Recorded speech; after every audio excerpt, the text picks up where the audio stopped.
Hello students, Jinali Shah welcomes you all on behalf of Saraswat International Academy. Today we will begin with the new chapter Organisms and Populations. So basically we are starting with our new unit called as the Environmental Biology. So in this present chapter we will be studying regarding the organisms and population. So let us begin with the chapter. First of all, the introductory part of the chapter. Our living world is fascinatingly diverse and amazingly complex. We can try to understand its complexity by investigating processes at various levels of biological organization, like macromolecules, cells, tissues, organs, individual organisms, populations, communities, ecosystems and biomes. So basically students, living world is diverse, that is there are variety of living organisms found on this earth, and also each and every organisms have their complex mechanism. So we can say that they are complex. Now, if we want to study the complexity of the living organism, we can study, say for example, how we can study. So, there are all living organisms are made up of what? They are made up of cells. But this cell is made up of what? It is made up of various macromolecules like proteins, amino acids, nucleic acids, polysaccharides, then there are polypeptides, there are lipids molecules, carbohydrates. So this is a macromolecule. All these macromolecules, what do they form? They form the cell. Okay. सो पहली complexity कहाँ पे आई? बहुत सारे macromolecules unite होकर क्या बनाते हैं? Cell. Now living organisms may be made up of single cell or many cells. So those cells which perform the similar structure, they result in the formation of tissues. Tissues are forming organs, organs form the organism. Now group of the organisms of same species, what is that called as? It is called as a population. Now the different population in a habitat, it result in the formation of the community. Say for example, if we take Vapi as an example, so Vapi में different populations है. Say for example, human का species है, human population, there are different dogs, there are different cows. So ये सब एक particular habitat में different populations का जो group है, what is it called as? Community. Okay, now within this habitat, along with the living organism and non-living component, that is air, water, temperature, ये सब component काम करते हैं. So it results in the formation of ecosystems, and finally all the ecosystems of the earth, they form the biome. So we can study, we can see the complexity of the living world. पहले क्या था? Macromolecules, macromolecule से cell बने, cell से tissues बने, tissues से organs बने, organ से ऑर्गन सिस्टम बने, ऑर्गन सिस्टम से ऑर्गेनिजम्स बने. अभी ऑर्गेनिजम्स के ग्रुप ने क्या बनाया? पॉपुलेशन. पॉपुलेशन के ग्रुप ने क्या बनाया? कम्युनिटीज. कम्युनिटीज में जब एबायोटिक फैक्टर्स ने काम किया तो क्या बना? Ecosystems. And all the ecosystems finally form what? A biome. So we can understand the complexity of the living world. At any level of biological organization, we can ask two types of question. कोई भी level, whether we talk about macromolecule level, organism level, biome level, कोई भी level की हम बात करते हैं, at each and every level we can ask two types of question. For example, when we hear the bulbul singing early morning in the garden, we may ask, how does the bird sing or why does the bird sing? Okay. एक example दिए कि suppose we hear a bulbul singing early in the morning. So question arises in our mind. What? Say for example, एक question ये arise होता है कि how does the bird sing? कैसे bird sing कर सकते हैं? And second question arises is why do the birds sing? ये दो question obvious है जो अपने mind में आते हैं. The how type of question seeks the mechanism behind the process, while The why type of question seek the significance of the process. I told you two types of question arise, why type और how type. How type का question जो होता है वो basically किस लिए होता है? So basically it is meant to study the mechanism behind the process. वो process कैसे होती है? And why type questions क्यों होते हैं? To understand the significance of that particular process. For the first question in our example, what was the first question? How does the bird sing?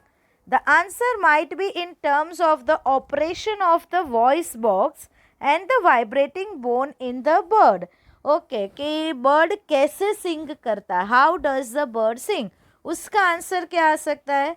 So it is due to the voice box and there is a vibrating bone which is responsible for singing. But to the second question, that is why do the birds sing? उसका answer क्या आता है? It lies in the bird's need to communicate with its mate during the breeding season. So basically singing का reason ये हो सकता है कि it is call for a mate at the time of the breeding. Reproduction के time पे, breeding के time पे अपने mate को बुलाने के लिए, communicate करने के लिए they sing. So at any level of the biological organization, we can get two types of questions. One is how type of questions, जिससे we can study the mechanism of the particular process, and the second one is why type of questions, through which the answer basically lies in the significance of the particular process. When you observe nature around you with a scientific frame of mind, you will certainly come up with many interesting questions of both type. Okay, now if you are a science student, yeah, if you have scientific frame of mind, so you observe, when you observe nature around you, आपके दिमाग में ये दोनों types के various questions आएंगे. You will basically have various type of these two questions, either of how type or of why type. Say for example, why are the night blooming flowers generally white? How does the bee know which flower has the nectar? Why does the cactus have so many thorns? How do the chick recognize her own mother? So बहुत सारे questions अपने mind में आते हैं. If we have a scientific frame of mind and we are observing the nature around us, various questions arise in our mind. Now here we are talking about ecology, environmental biology. So when we talk about the environmental biology, we are studying a field called as the ecology. So the word ecology is derived from the Greek term oikos, meaning house, and logos, meaning study. So ecology is what? It is a Greek word derived from two terms. One is oikos, which means house, and logos, it means the study. So ecology is a subject which studies the interaction among the organism and between the organisms and its physical abiotic environment. What is ecology? So ecology is a field of biology which studies how the organisms interact with each other. That is how they interact with each other with different other organisms, as well as how the living organisms interact with the abiotic component, that is non-living component of the atmosphere. Are you getting my point? Ecology is a subject which deals with the interactions occurring between the living organisms, and not only that, how the living organisms interact with the physical world around them. So that is what ecology is about. Ecology is basically concerned with 4 levels of biological organizations. हमने कौन से levels देखे? Macromolecules, cells, tissues, organs, organisms, then population, community, ecosystem, and biome. So when we talk about the ecosystem, or ecology. Ecology is mainly concerned with the 4 levels of organization. One is organism, second is population, next is community, and lastly is the biomes. So, see students, the individual organisms, they are called as the unit of the ecology. जैसे cell is the structural and functional unit of life, same way ecology का functional unit कौन है? It is the individual organisms. Okay, now the group of the organisms of the same kind, of the same species, what it forms? It forms the population. The groups of different populations in an habitat, it forms what? Community, or more specifically it is called as a biotic community. Okay, when within the biotic community the abiotic component interact, so biotic component along with the abiotic component, what does it forms? It forms the ecosystems, and the different ecosystems at the geographical area is a biome, and all the biosphere, all the biomes of the world forms a biosphere. Biosphere is a living sphere of the earth. It is that part of the earth where life exists. Okay.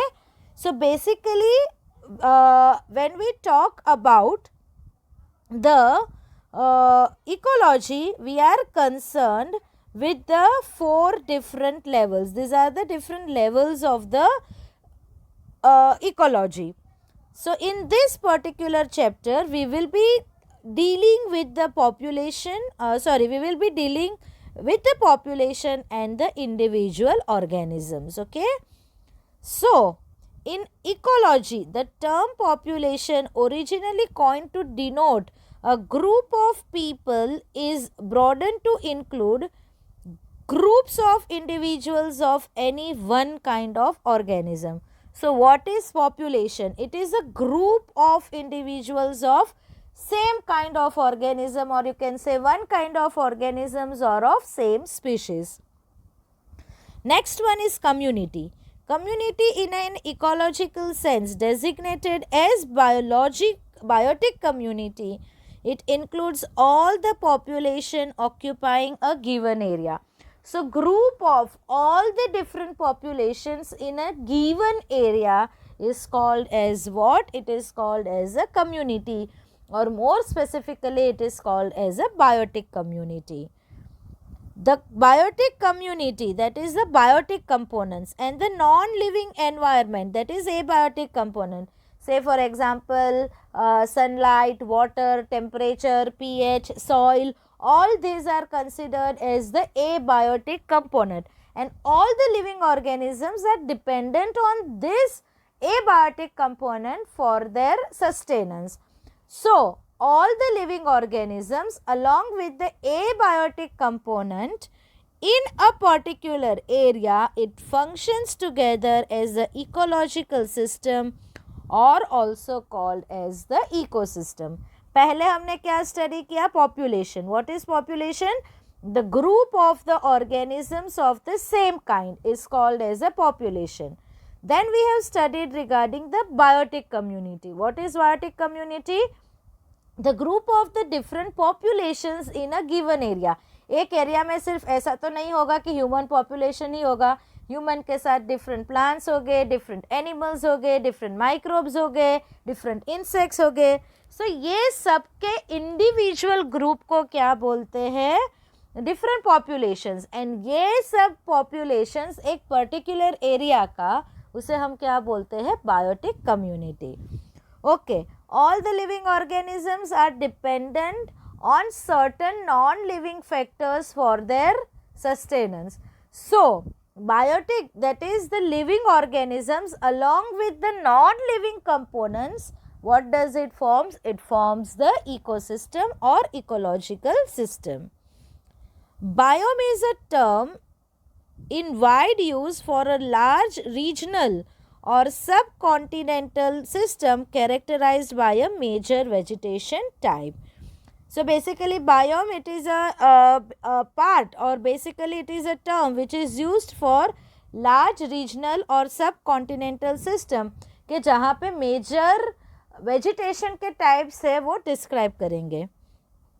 The largest and most nearly self-sufficient biological system is often designated as ecosphere or also called as a biosphere, which includes all the living organisms of the earth interacting with the physical environment to regulate their distribution, abundance, production and evolution. So basically, what is biosphere?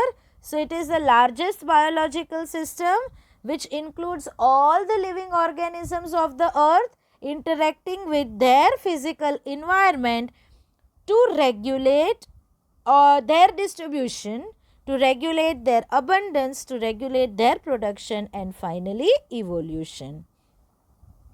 So first of all, organism and its environment. Ecology at organismic level is essentially physiological ecology, which tries to understand how different organisms are adapted to their environment in terms of not only survival but also the reproduction. Okay, when we study ecology at the organism level, so basically we are studying physiological ecology, which studies not only how the organisms are adapted to their environment, but it also studies the reproduction related to the organisms. When we study the ecology at organismic level, basically it is what we are studying physiological ecology के जहाँ पे we not only study how the organisms are adapted to their environment for survival, but we also study the reproduction. The rotation of our planet around the sun and the tilt of its axis cause annual variations in the intensity and duration of temperature, resulting in distinct seasons. Now we know that rotation of the earth around the sun and the inclination of its axis, it is responsible for the duration of the various temperatures, which results in the generation of the different seasons. These variations together with annual variation in precipitation, यानी कि temperature का तो variations है, along with that the variations in precipitation. Precipitation includes both rain and snow. They account for the formation of major biomes such as desert, rain, forest and tundra. Are you getting my point? We know that the rotation of the earth around the sun and its inclination on its axis, it is responsible for generation of the various seasons.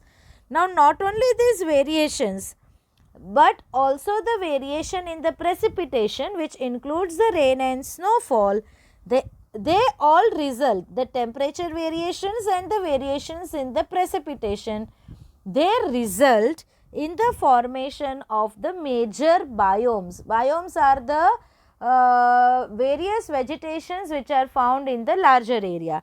So like desert, rain, forest and tundra. Okay. So see students, this is a graph given biome distribution with respect to the annual temperature and precipitation. This is the annual temperature and this is the precipitation in centimeter. So अगर mean annual temperature is less, see less than -5, -10, -15, तो यहाँ पे कौन सा biome है? So it is Arctic and Alpine tundra. Tundra basically are the snow deserts. Basically वहाँ पे snow है. Okay. Now the temperature variation. See यहाँ पे precipitation कितना है? It is 50 to 150. Then temperature अगर ये रेंज में है तो coniferous forest है, deserts है, grasslands है, tropical forest है, temperate forest है. So basically the variations in the annual temperature and in the precipitations results in the formation of the various biomes. Regional and local variations within each biome lead to the formation of wide variety of habitats. Okay, biomes किसके लिए responsible, biomes कैसे बने?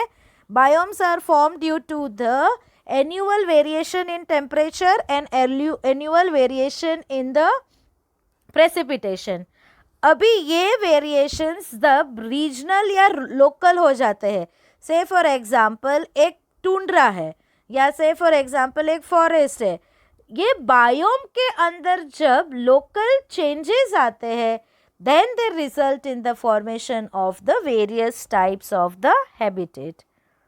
Major biomes of India are tropical rainforest, deciduous forest, deserts and the sea coast. On planet Earth, life exists not just in few favorable habitats, but even in extreme and harsh habitats. Now it is not like that कि life सिर्फ favorable habitats में ही है. Life occurs in the extreme and harsh habitats also.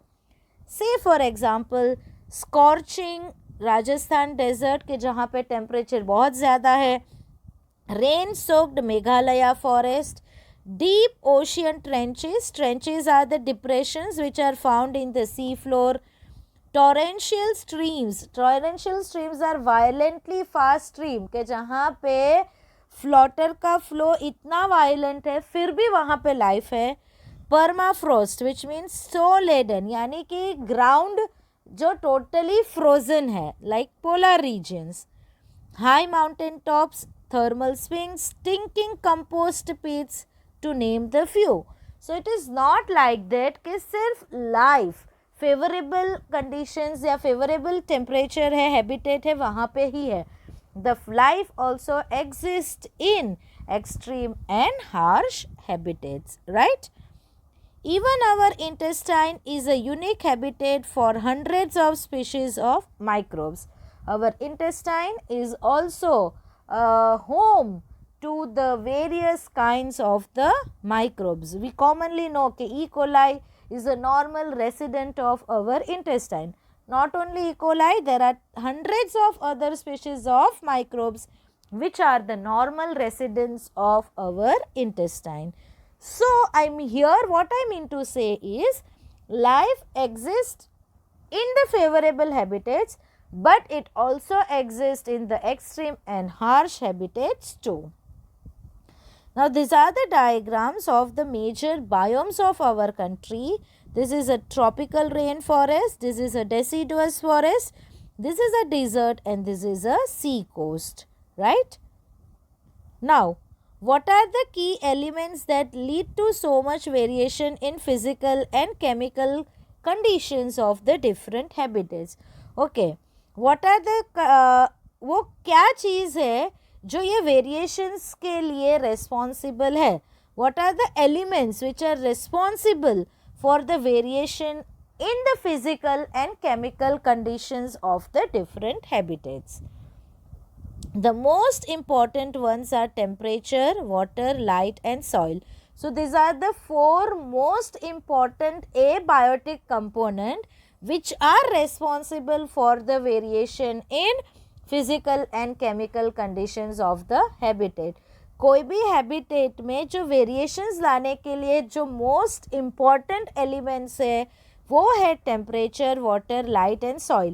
ये 4 components की वजह से variations हो रहे हैं. We must remember that the physico-chemical, that is abiotic components alone do not characterize the habitat of an organism completely. The habitat includes biotic component also. Pathogens, parasites, predators and competitors of an organism with which they interact constantly.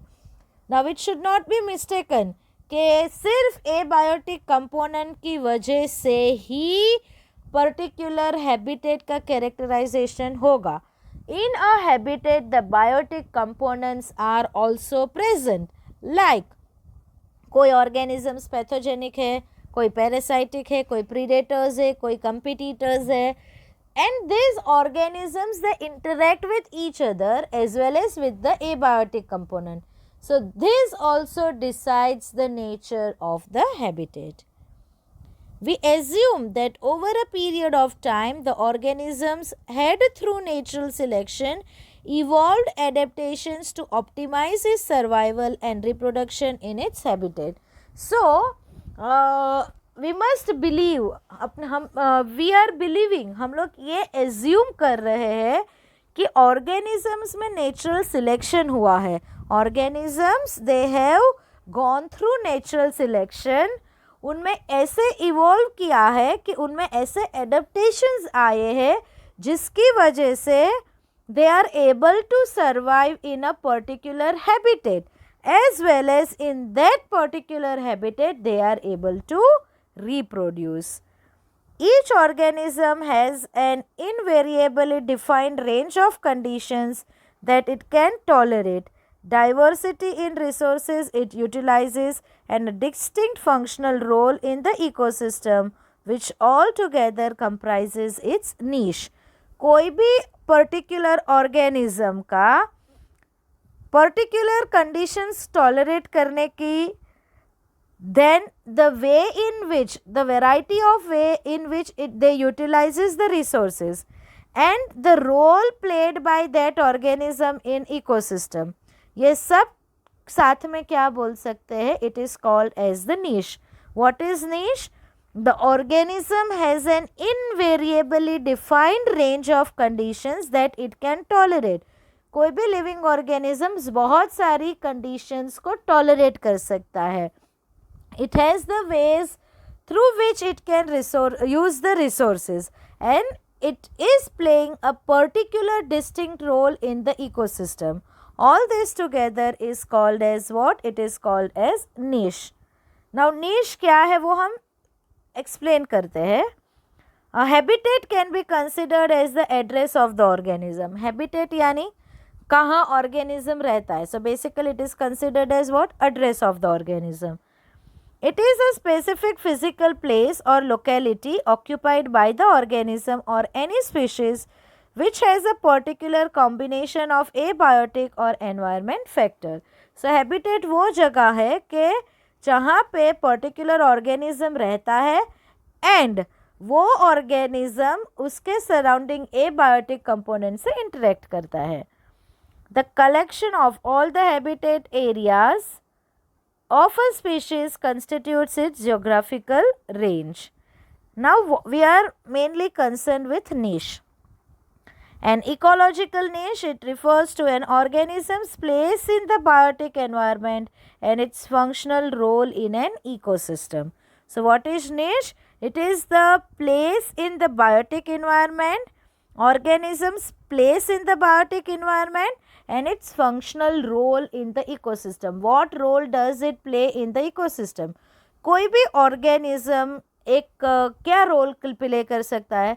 Some of the organisms are producers, some are consumers. Consumers में there will be herbivores, there will be carnivores, there will be omnivores, there will be detritivores. So these are the various roles played by the organisms, right? Charles Elton was the first to use term niche as the functional status of an organism in its community. As every organism has its unique habitat, so also it has an ecological niche, which includes the physical space occupied by an organism and its functional role in the community. जैसे every organism का एक particular habitat है, same way every organism have its ecological niche which is unique to that particular organism. And when we talk about niche, it includes what? The physical space occupied by the organism as well as the functional role played by that organism in a community.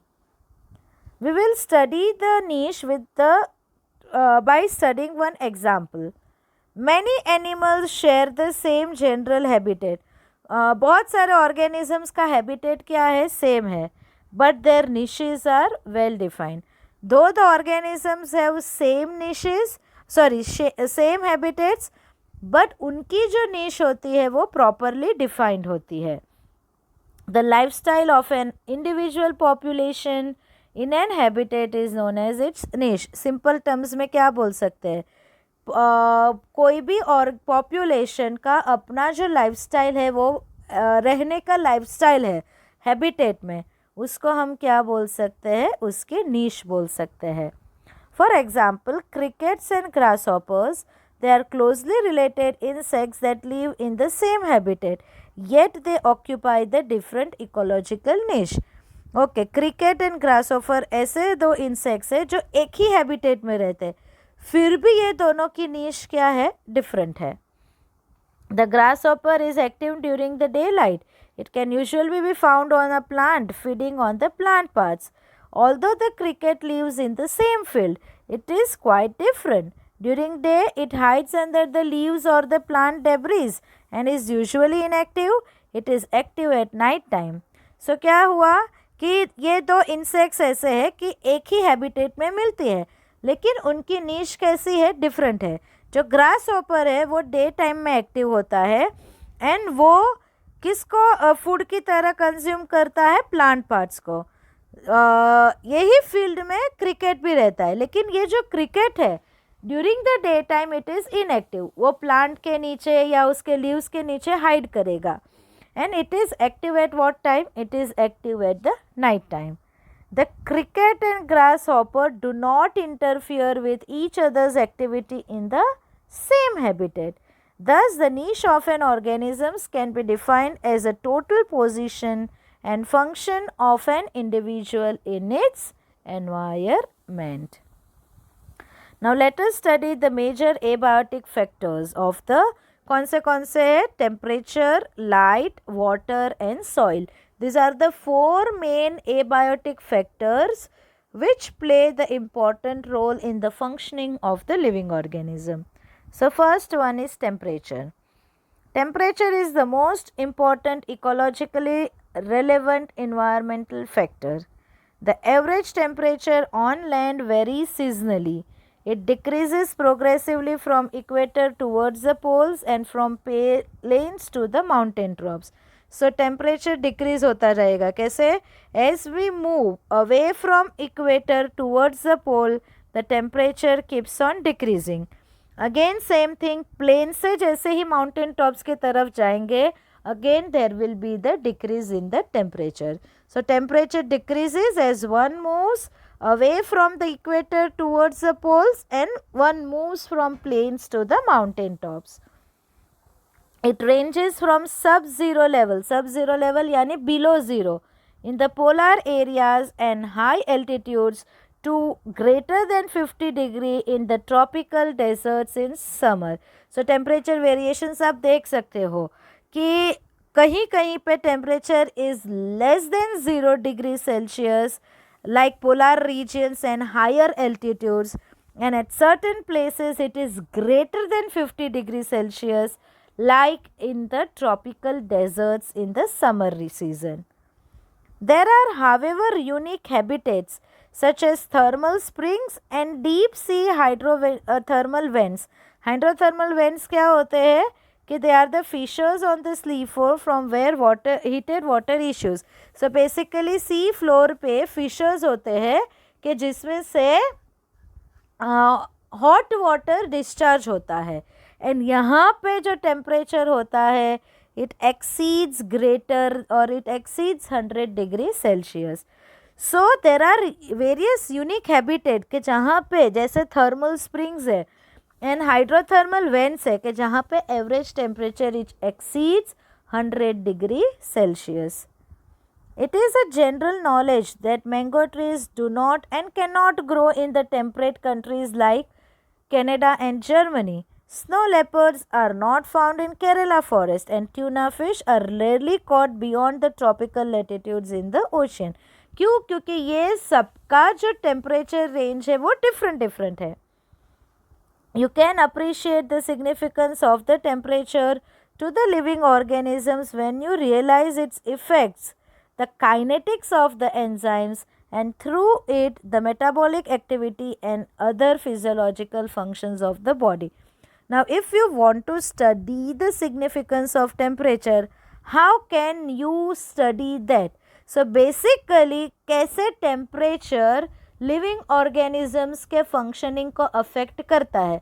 So temperature directly influences the working of the enzymes and we know that कोई भी metabolic activity and कोई भी living organisms का function हो वो किसके through होता है. It always occurs in the presence of the enzyme. So if we want to study how temperature affects the living organism, we have to study that it directly affects the enzymatic activity, and enzymatic activity we know that it is through the enzyme that various metabolic activities and physiological functions occur in the organisms. A few organisms can tolerate and thrive in wide range of temperatures.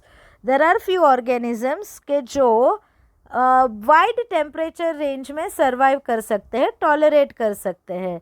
They are called as eurythermal, whereas majority of them are restricted to a narrow range of temperature. Maximum जो organisms है वो particular temperature range को ही tolerate कर सकते हैं. They are called as stenothermal. What are eurythermal के जो wide temperature range को टॉलरेट कर सकते हैं, मिनिमम से मैक्सिमम सब टॉलरेट कर सकते हैं. But majority of the organisms कैसे है, आइदर वो एक पर्टिकुलर छोटी सी रेंज या मिनिमम टेम्परेचर या मैक्सिमम टेम्परेचर को टॉलरेट कर सकते हैं. And what are they called as, they are called as stenothermal. The levels of the thermal tolerance of different species determine to a large extent their geographical distribution. Okay, organisms कितना thermal organism species में कितना thermal tolerance है, that will decide their geographical distribution. Okay, the geographical distribution of an organism is mainly dependent on the thermal tolerance. So students, I told you organisms which can survive a wide range of temperature, they are termed as eurytherms. Examples of the eurythermal animals are cat, dog, tiger, human. Okay, so basically what are eurytherms, यहाँ पे आप देख सकते हो, these are the eurythermal. तो आप देख सकते हो मिनिमम से मैक्सिमम ये दोनों इधर तक उन लोग सर्वाइव कर सकते हैं. And this is the optimum temperature range. Okay, plants are rose, oak, daisies, etc. Those organisms which can tolerate a narrow range of temperature. देखो अभी ये स्टीनोथर्मल है, ये स्टीनोथर्मल है, ये नैरो रेंज ही उन लोग टॉलरेट कर सकते हैं. जबकि eurythermal you are able to see they are able to tolerate a wide range of temperature. Examples of the stenothermals are fish, frogs, lizard, penguin, snakes, etc. And plants are people, banyan, chili, bougainvillea, etc. So these are the types of the organisms which are based on temperature tolerance. In recent years, there has been a growing concern about the gradually increasing average global temperatures. अभी recent years में population increase की वजह से and pollution की वजह से अर्थ का global temperature increase हो रहा है. This global increase in global temperature is a major concern. और ये अगर ट्रेंड कंटिन्यू रहा, if the global temperature keeps on increasing, then you will see the distributional or you can see that there will be the change in the distributional range of certain species. If this trend continues, you would expect the distributional change of some species to be affected. Yes, by increase in average global temperature, the distributional range of the species will be affected because it can result in migration of plants and animal to the suitable habitat to escape the heat. Of course, अगर global temperature increase होगा तो distributional range की जो species की है वो effect होगी. क्यों?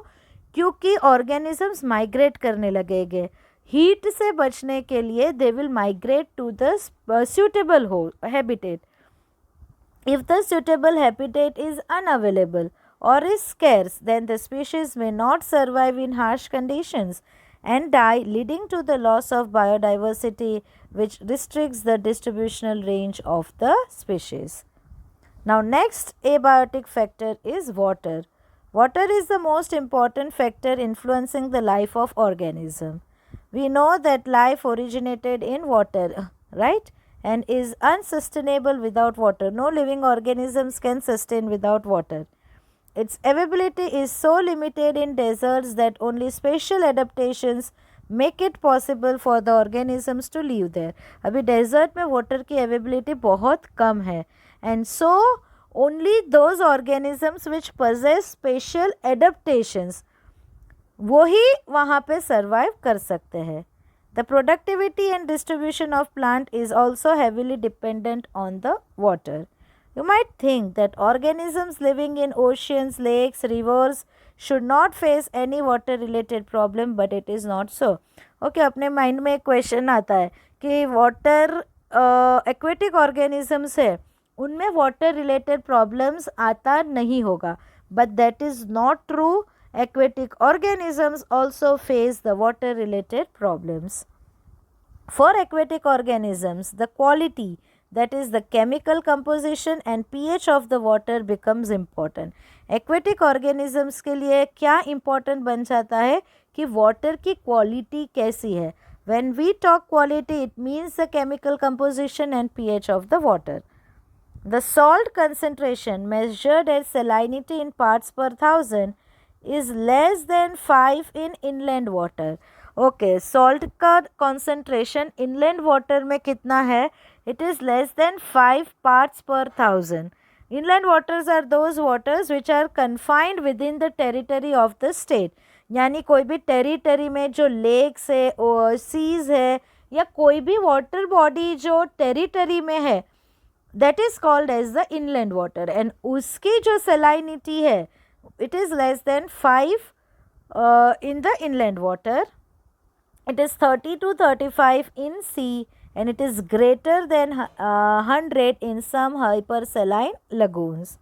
Some organisms are tolerant to wide range of salinity, यानी जैसे टेम्परेचर को वाइड रेंज सर्वाइव कर सकते हैं, वैसे ही बहुत सारे ऐसे ऑर्गेनिजम्स होते हैं जो salinity wide range of salinity को टॉलरेट कर सकते हैं.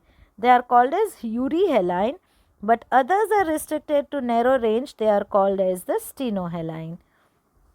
Many freshwater animals cannot live for long in sea water and vice versa because of the osmotic problems they face. Okay, freshwater animals long time के लिए sea water में survive नहीं कर सकते, and sea के जो organisms है वो longer time के लिए fresh water में survive नहीं कर सकते, and उसका जो main reason है is the balance of the salt and water. ये दोनों में क्या होता है मैं एक समझाती हूँ. जो फ्रेश वाटर ऑर्गेनिजम्स है उनके सराउंडिंग में कॉन्सेंट्रेशन लेस है एंड उनका बॉडी का जो कॉन्सेंट्रेशन है वो ज़्यादा है. Water moves from which region to which region, from the higher water level to lower water level. Higher water किधर है, वाटर किधर है, सो बाहर का वाटर, सो बाहर से पानी अंदर जाएगा, राइट. जबकि जो सी ऑर्गेनिजम्स है उसमें क्या है, उनका बाहर जो है सराउंडिंग वाटर का कॉन्सेंट्रेशन कम है, ज़्यादा है, उनकी बॉडी का कॉन्सेंट्रेशन कैसा है, कम है. So water moves from dilute region to concentrated region, यानी वाटर कहाँ से कहाँ जाएगा, उनकी बॉडी में से बाहर जाएगा. सो ये ऑस्मोटिक बैलेंस, ऑस्मोटिक प्रॉब्लम्स की वजह से they face the problems. Now next condition or next abiotic factor is light. Since plant produce food through photosynthesis, a process which is only possible when sunlight is available as a source of energy, we can quickly understand the importance of light for living organisms, particularly autotrophs. We know that sunlight के बिना photosynthesis possible नहीं है, and hence we can say that sunlight is the only main source of energy, right? Many species of small plants like herbs and shrubs growing in forest are adapted to photosynthesize optimally under the low light conditions because they are constantly overshadowed by the tall canopy trees. अभी forest की जब बात होती है तो forest में large trees होते हैं, उनकी कैनोपी बहुत बड़ी रहती है. अभी वो फॉरेस्ट में जो हर्ब्स है और वो जो श्रब्स है, जो छोटे प्लांट्स है, basically this smaller plants they are adapted in such a way कि वो लो लाइट में भी फोटोसिंथेसाइज कर लेंगे, क्योंकि वहाँ पे उनका ऐसा एडेप्टेशन हो चुका है, because they are living under, they are overshadowed by the tall trees. Many plants are also dependent on sunlight to meet their photoperiodic requirement for flowering. There are many plants के जो light के ऊपर dependent है for the process of flowering. Many animals too. For many animals too, light is important in that they use the diurnal, that is they are active during the day, and seasonal variations in light intensity and duration, that is photoperiod, as cues or hints for time for their foraging. Foraging is in the search of food, and reproductive and migratory activity. Now ऐसा नहीं है कि light सिर्फ directly plants को ही affect कर रही है. There are many animals जिसके लिए light is again a very important factor. जैसे कि they use the diurnal and seasonal variations in light intensity and duration as a cue, as a hint. ये light को as a hint use करते हैं. कैसे? in the search of food, for the reproductive as well as the migratory activities. The availability of light on land is closely linked with that of the temperature, since sun is the source for both. So we can say that availability of the light is linked with what? It is linked with the temperature, and since sun is the source for both. Light के लिए and temperature के लिए, दोनों के लिए कौन responsible है? Sun. But deep, that is greater than 500 meters height in oceans, the temperature is dark and its inhabitants are not aware of the existence of the celestial source of energy called as sun. लेकिन जो oceanic bed में है, यानी कि बहुत नीचे सी में, oceanic floor पे है, यानी नीचे कितनी height? Greater than 500 meter height. So वहाँ पे जो ऑर्गेनिजम्स होते हैं वो तो अवेयर ही नहीं है कि ऐसी कोई सेलेस्टियल बॉडी भी है. सन का एग्जिस्टेंस उनको मालूम ही नहीं है. Even without sunlight, most life in deep sea is dependent on sun. So sun नहीं है, फिर भी उनकी लाइफ किसके ऊपर डिपेंडेंट है? सन के ऊपर. Because dead organic matter on which these organisms and bacteria feed ultimately comes from the phytoplankton and other plants and organisms that harness sunlight to create energy by photosynthesis. So, though वहाँ पे sunlight जाती नहीं है, sunlight possible ही नहीं है, फिर भी वहाँ के organisms indirectly sunlight के ऊपर ही dependent है. कैसे? ये organisms का जो food है वो they feed on what? Dead matters of the plants and bacteria, animals etc. अभी ये एनिमल्स, ये बैक्टीरिया का सोर्स क्या था? उनके लिए फूड का सोर्स क्या था? फाइटोप्लैंक्टन. एंड फाइटोप्लैंक्टन ने कहाँ से एनर्जी यूटिलाइज की? सनलाइट की. अभी क्वेश्चन अराइज होता है, so what is then their source of energy? उनके यहाँ तो सनलाइट पहुँचती नहीं है डीप ओशंस में, तो what is their source of energy? The deep ocean environment, where sunlight cannot reach, energy sources are available from the organic matter present in the upper photic zones. Photic zones के जहाँ पे light जाती है. So the organic matter present in the upper photic zone sediment at the deep ocean bed, providing the source of energy for the organism present there. After the death of fishes and other aquatic organisms, the dead bodies sediment at the bottom to provide large amount of organic matter to the deep sea levels. And there are several hydrothermal, that is a fissure on the sea floor from where the heated water discharges. So there are hydrothermal vents present at the bottom of the sea that emit the chemical, and some chemosynthetic bacteria are present that can use these chemicals as a source of energy. So these are the various source of the energy for the organisms living at the bottom of the ocean or on the oceanic bed. The spectral quality of solar radiation is also important for life. The UV component of the spectrum is harmful to many organisms. While not all color components of the visible spectrum are available for marine plants living at the different depth of the ocean. Okay. अभी quality of solar radiation is also important. अभी solar radiation को तो हम different wavelengths में split कर सकते हैं. सो उसका वो स्पेक्ट्रम का जो यूवी कंपोनेंट है it is mainly harmful for most of the organisms. And दूसरा कि जो कलर कंपोनेंट्स है सोलर रेडिएशन के, वो colour all the colours they are not able to penetrate at the basically different color penetrates at the different depth of the ocean. So question एक है, among red, green and brown algae that inhabit the sea, which is likely to found in the deepest water and why? Red algae है, green algae and brown algae, उसमें से deepest reason में कौन सी algae मिलेगी?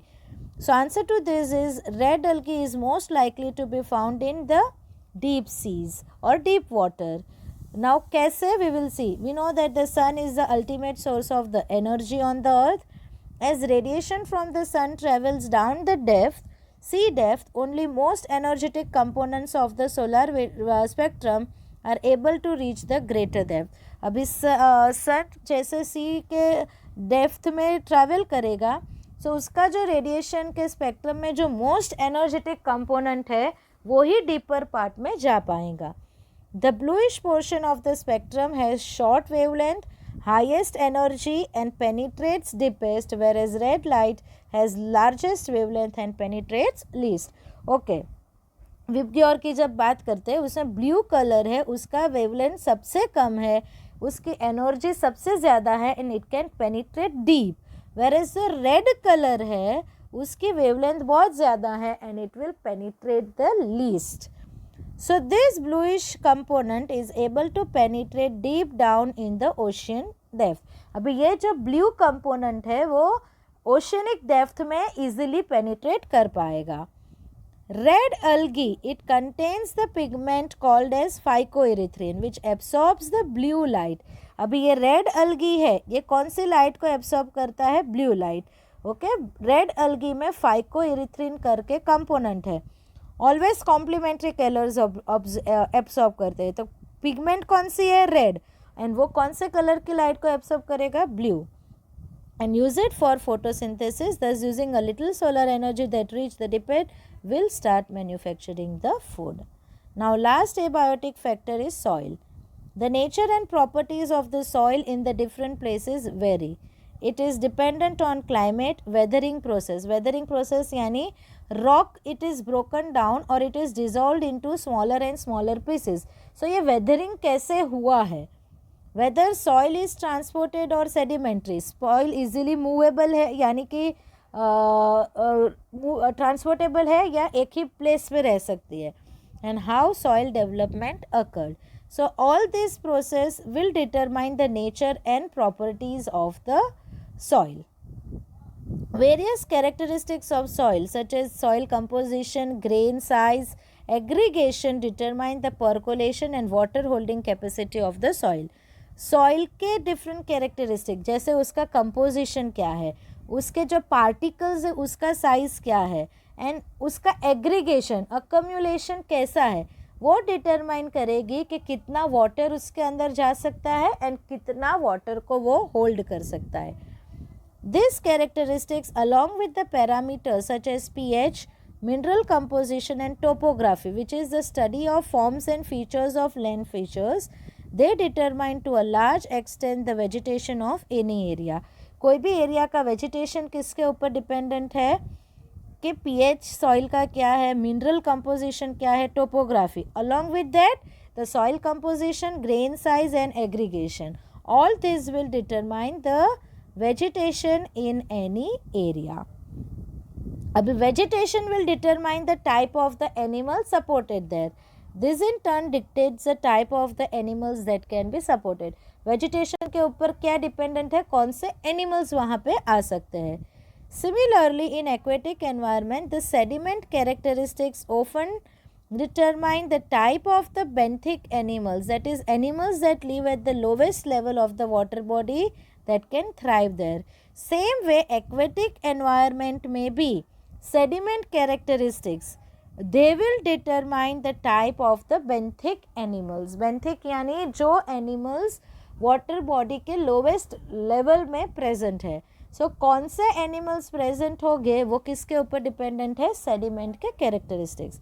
Mainly benthic animals include sea anemones, sea urchins, sponges, etc. So this is the abiotic factor, that is soil. So I end my lecture here. In next lecture we will study different components of the environment. Thank you students.